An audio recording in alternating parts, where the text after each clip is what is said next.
assassins économiques, sommes les réels responsables dans la création du premier véritable empire global. Et nous travaillons de nombreuses façons différentes.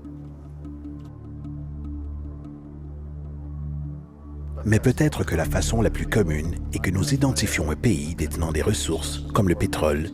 Alors nous arrangeons un énorme prêt pour ce pays auprès de la Banque mondiale ou l'une de ses organisations sœurs. Mais l'argent ne va jamais réellement au pays.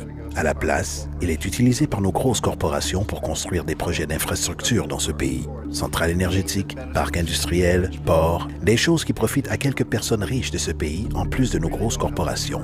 Mais certainement pas à la majorité des gens du tout. Dans tous les cas, les gens, dans l'ensemble du pays, conservent une dette énorme. C'est tellement une grosse dette qu'ils ne peuvent payer. Et cela fait partie du plan. Donc, à un moment, nous, assassins économiques, revenons auprès d'eux et disons « Écoutez, vous nous devez énormément d'argent. Vous ne pouvez pas payer votre dette. Alors vendez-nous votre pétrole à bon marché pour nos compagnies pétrolières. Permettez-nous de construire une base militaire dans votre pays ou envoyer des troupes pour supporter les nôtres à un endroit du monde comme l'Irak ou votez avec nous dans le prochain vote aux Nations Unies pour que leurs compagnies d'électricité deviennent privatisées ou leurs eaux et systèmes de canalisation soient privatisés et vendus aux sociétés états-uniennes ou autres sociétés multinationales. Donc, il y a une multitude de choses et manières typiques dont le FMI et la Banque mondiale travaillent. Ils mettent un pays en dette et cette dette est si grosse qu'elle ne peut être remboursée. Après quoi, elle offre de financer à nouveau cette dette et se faire payer plus d'intérêts. Et vous demandez ce quiproquo que vous appelez conditionnalité, terme du FMI désignant certaines exigences ou bonne administration, ce qui signifie qu'ils doivent vendre leurs ressources, incluant plusieurs de leurs services sociaux, leur société de maintenance, leur système scolaire, parfois leur système pénal, leur système d'assurance à des sociétés étrangères. Donc c'est un double, triple, quadruple renvers dévastateur. Le besoin d'un tueur à gages économique est né au début des années 50, alors que Mossadegh venait d'être élu démocratiquement en Iran. Il était considéré comme l'espoir pour la démocratie dans le Moyen-Orient et considéré comme l'homme de l'année selon le Time Magazine. Une chose qu'il a apportée et fini par appliquer était que les compagnies pétrolières étrangères devaient payer le peuple iranien bien plus pour leur pétrole qu'elles ne le faisaient et que les Iraniens devaient profiter de leur propre pétrole. Politique étrange. Nous n'avons pas aimé cela, bien sûr. Mais nous étions anxieux de faire ce que nous faisons normalement, qui est d'envoyer les militaires. À la place, nous avons envoyé un agent de la CIA, Kermit Roosevelt, un parent de Teddy Roosevelt. Et Kermit y alla avec quelques millions de dollars. Et cela fut très, très efficace. Et dans un court laps de temps, il réussit à faire renverser Mossadegh et fit entrer le Shah d'Iran pour le remplacer, ce qui a toujours été favorable au pétrole. Et c'était véritablement efficace. Bombs overflow Tehran. Army officers shout that Mossadegh has surrendered and his regime as virtual dictator of Iran is ended. Pictures of the Shah are paraded through the streets as sentiment reverses. The Shah is welcomed home. De retour aux États-Unis, à Washington, les gens ont observé et dit « Wow, c'était facile et bon marché ». Donc, ceci a établi une nouvelle manière de manipuler des pays et de créer un empire. Le seul problème avec Roosevelt est qu'il était un agent officiel de la CIA. Et s'il s'était fait prendre, les conséquences auraient été dramatiques. Donc, très rapidement, à ce moment-là, décision fut prise d'utiliser des consultants privés pour passer l'argent depuis la Banque mondiale ou le FMI ou l'une des autres agences équivalentes ou de faire appel à des gens comme moi qui travaillons pour des sociétés privées afin que si nous étions pris, il n'y ait pas de conséquences gouvernementales.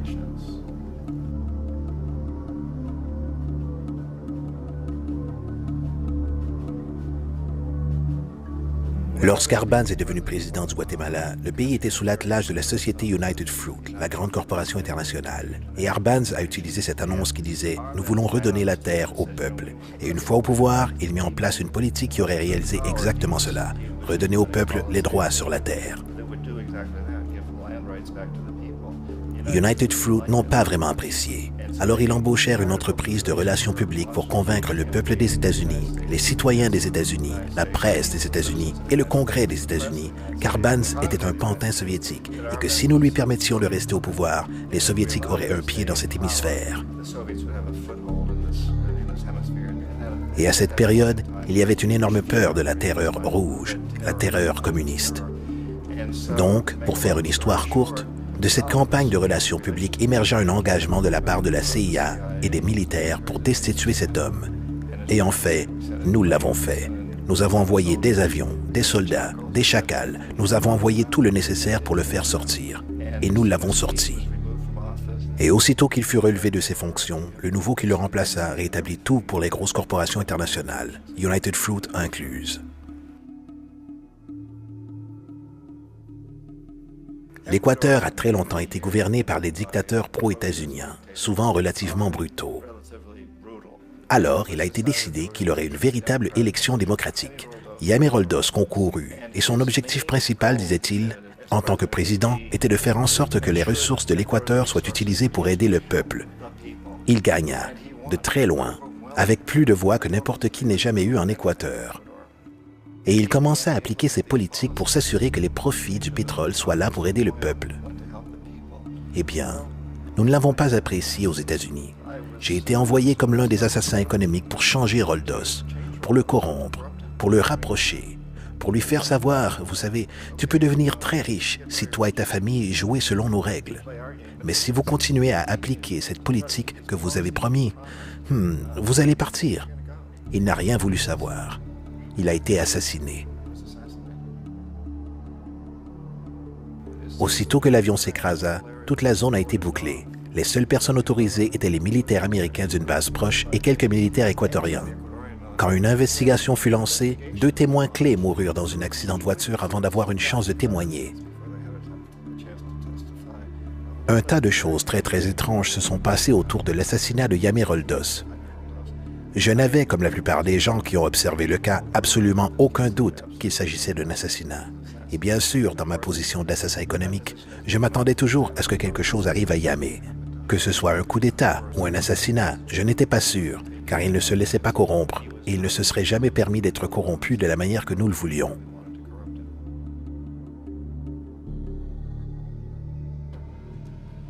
Omar Torrijos, le président du Panama, était l'une de mes personnes favorites. Je l'appréciais énormément. Il était très charismatique. C'était un type qui voulait vraiment aider son pays. Et quand j'ai essayé de l'acheter ou de le corrompre, il dit « Écoute, John », il m'appelait Juanito. Il dit « Écoute, Juanito, je n'ai pas besoin d'argent. Ce que j'ai réellement besoin, c'est que mon pays soit traité décemment. J'ai besoin que les États-Unis paient la dette qu'ils doivent à mon peuple pour tous les dégâts que vous avez causés ici. J'ai besoin d'être dans une position où je puisse aider les autres pays latino-américains à gagner leur indépendance et d'être libérés de cette terrible présence venant du Nord.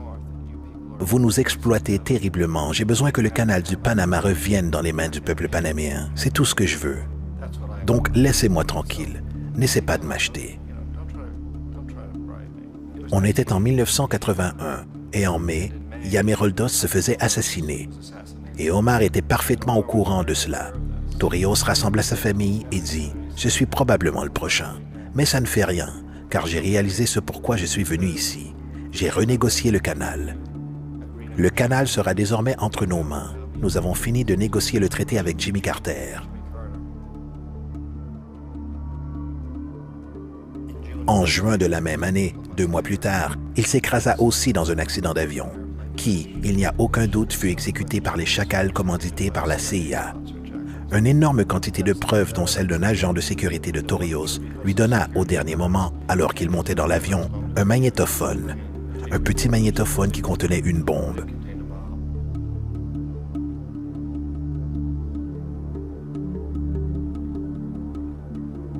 C'est intéressant pour moi à quel point ce système a continué presque de la même manière pendant des années et des années, hormis que les assassins économiques soient devenus de plus en plus au point.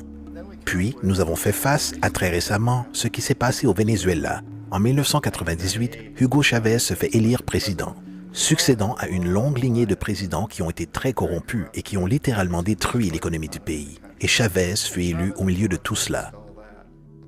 Chavez se dressa face aux États-Unis et il le fit principalement en demandant que le pétrole vénézuélien soit utilisé pour aider le peuple vénézuélien.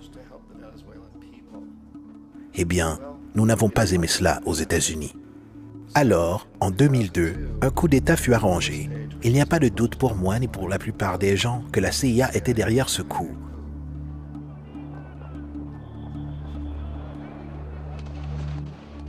La manière dont ce coup a été fomenté était très caractéristique de ce que Kermit Roosevelt a fait en Iran. De payer des gens pour sortir dans la rue, pour troubler, pour protester, pour dire que Chavez était très impopulaire. Vous savez, si vous faites appel à quelques milliers de personnes pour faire cela, la télévision peut donner l'impression qu'il s'agit de tout le pays et les choses commencent à bourgeonner. Excepté que dans le cas de Chavez, il a été assez intelligent et le peuple était si fortement pour lui qu'ils l'ont surmonté. Ce qui fut un moment phénoménal dans l'histoire de l'Amérique latine.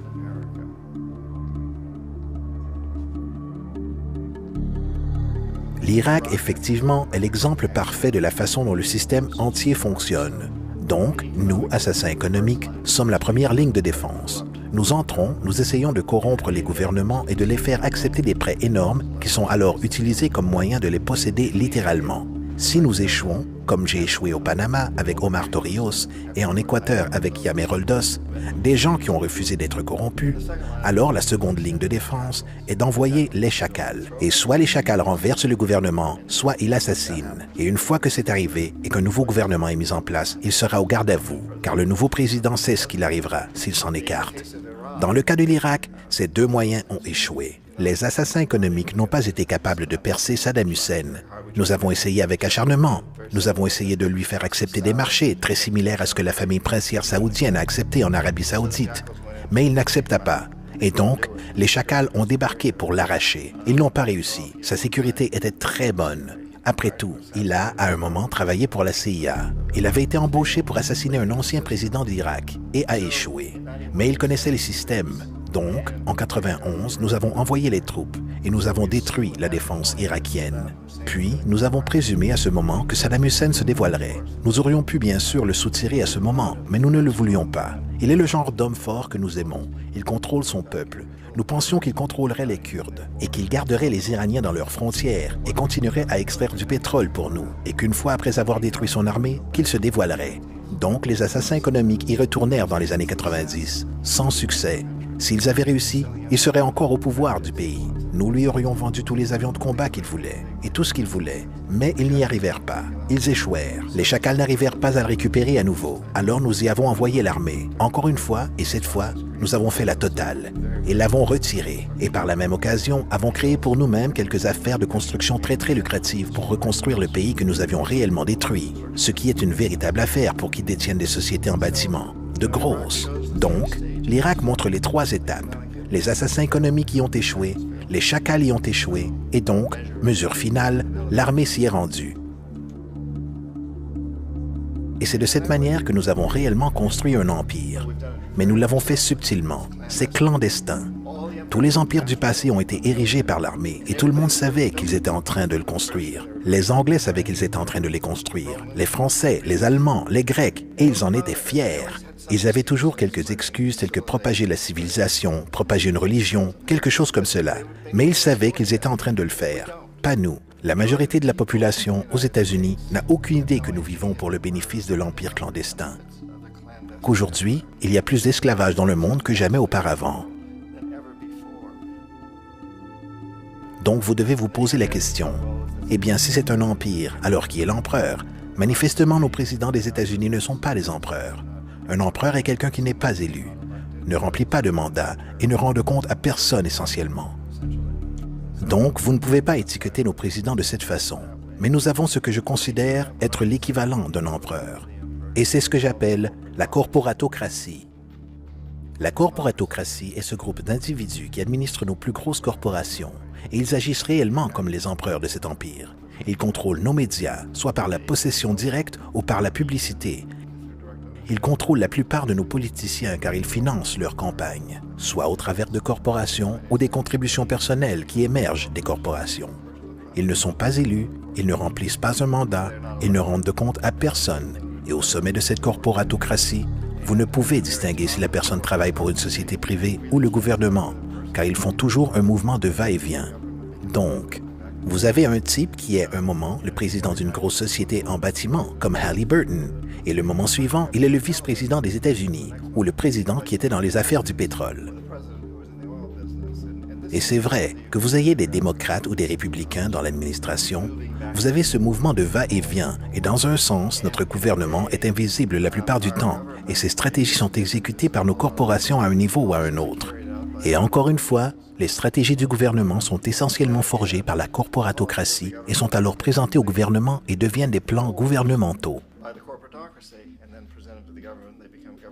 Il y a une incroyable relation d'intimité. Ce n'est pas une théorie du complot.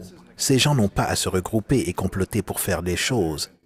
Ils travaillent tous essentiellement avec un principe fondamental, qui est de maximiser les profits sans se soucier du coût social et environnemental.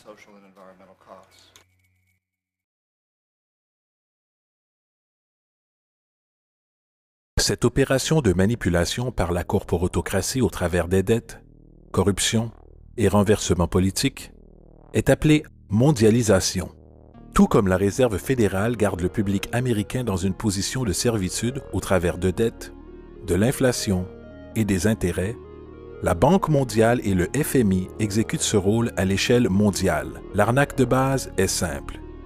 Mettez un pays en dette, vous divisez le peuple en querelle ou en corrompant le chef de ce pays qui impose des conditionnalités ou une politique d'ajustement structurel souvent constituée de ceci. La dévaluation monétaire. Lorsque la valeur d'une monnaie chute, il en est de même pour tout ce qui est évalué par elle, ce qui rend les ressources locales disponibles pour les pays prédateurs à une fraction de leur valeur.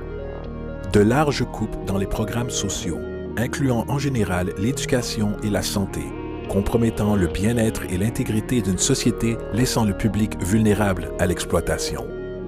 Privatisation des entreprises publiques signifie que les systèmes socialement importants peuvent être achetés et contrôlés par des corporations étrangères pour le profit. Par exemple, en 1999, la Banque mondiale insista pour que le gouvernement bolivien vende le système public d'approvisionnement d'eau de sa troisième ville la plus grande à une subdivision de la société états-unienne Bechtel. Aussitôt que ça se produisit, la facture d'eau des résidents locaux, déjà appauvris, grimpa en flèche. Il a fallu attendre une véritable révolte du peuple pour que le contrat de Bechtel soit annulé. Ensuite, il y a la libération des échanges, ou l'ouverture de l'économie en retirant toutes les restrictions sur les échanges extérieurs, ce qui permet un certain nombre de réalisations économiques abusives, telles que l'importation massive de produits par les sociétés transnationales, disloquant la production indigène et ruinant l'économie locale. Un exemple est la Jamaïque, qui, après avoir accepté des prêts et des conditionnalités de la Banque mondiale, a perdu son plus grand marché de récolte en raison d'une compétition avec les importations de l'Ouest. Aujourd'hui, d'innombrables agriculteurs sont sans travail car ils sont incapables de rivaliser contre les grosses sociétés. Une autre variation est la création de nombreux apparemment inaperçus, non régulés, inhumaines fabriques de vêtements qui profitent d'une privation économique imposée. De plus, en raison d'une production non régulée, la destruction environnementale est perpétuelle, étant donné que les ressources d'un pays sont souvent exploitées dans l'indifférence des corporations, tout en générant délibérément de larges quantités de polluants.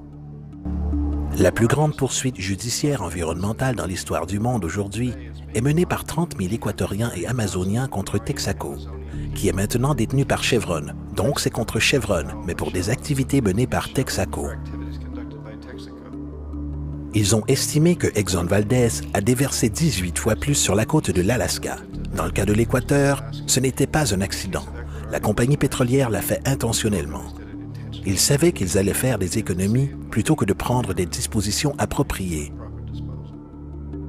De plus, un simple regard sur la performance de la Banque mondiale révèle que l'institution qui proclame publiquement d'aider les pays pauvres à se développer et d'atténuer la pauvreté n'a rien fait d'autre que d'augmenter la marge entre la pauvreté et la richesse, alors que les profits des entreprises s'envolent. En 1960, la différence de revenus entre le 5e des gens des pays les plus riches et le 5e des pays les plus pauvres était de 30 contre 1. En 1998, il était de 74 contre 1. Alors que le PNB mondial augmentait de 40% entre 1970 et 1985, la pauvreté augmentait de 17%. Alors qu'entre 1985 et 2000, le nombre de gens vivant avec moins de $1 par jour augmenta de 18%. Même que le Joint Economic Committee du Congrès américain admet qu'un faible 40% des projets de la Banque mondiale est une réussite. À la fin des années 60, la Banque mondiale est intervenue en Équateur avec de larges prêts. Pendant les 30 années qui suivirent, la pauvreté s'accrut de 50% à 70%. Le sous-emploi ou le chômage s'accrut de 15% à 70%. La dette publique augmenta de 240 millions à 16 milliards de dollars, alors que la part de ressources allouées aux pauvres passa de 20% à 6%. En fait, depuis l'an 2000, 50% du budget national de l'Équateur a été affecté au paiement de ses dettes. Il est important de comprendre que la Banque mondiale est en réalité une banque américaine supportant les intérêts américains, car les États-Unis détiennent un veto sur les décisions, étant donné qu'elles représentent le plus gros fournisseur de capital. Et d'où vient cet argent? Vous l'avez deviné. Il est créé de toutes pièces par le système bancaire de réserve fractionnaire. Des 100 meilleures économies mondiales basées sur le produit intérieur brut annuel, 51 sont des corporations et 47 d'entre elles sont basées aux États-Unis. Walmart, General Motors et Exxon sont plus puissantes économiquement que l'Arabie saoudite, la Pologne, la Norvège, l'Afrique du Sud, la Finlande, l'Indonésie et beaucoup d'autres. Et comme les barrières économiques sont abattues, les monnaies sont lancées et manipulées dans des marchés instables, l'économie d'État se retourne en faveur des compétitions dans le capitalisme mondial. L'empire s'agrandit. You get up on your little 21-inch screen and howl about America and democracy. There is no America. There is no democracy. There is only IBM and ITT and AT&T and DuPont, Dow, Union Carbide, and Exxon. Those are the nations of the world today. What do you think the Russians talk about in their councils of state? Karl Marx? They get out their linear programming charts, statistical decision theories, Minimax solutions, and compute the price-cost probabilities of their transactions and investments, just like we do. We no longer live in a world of nations and ideologies, Mr. Beale. The world is a college of corporations, inexorably determined by the immutable bylaws of business. The world is a business, Mr. Beale.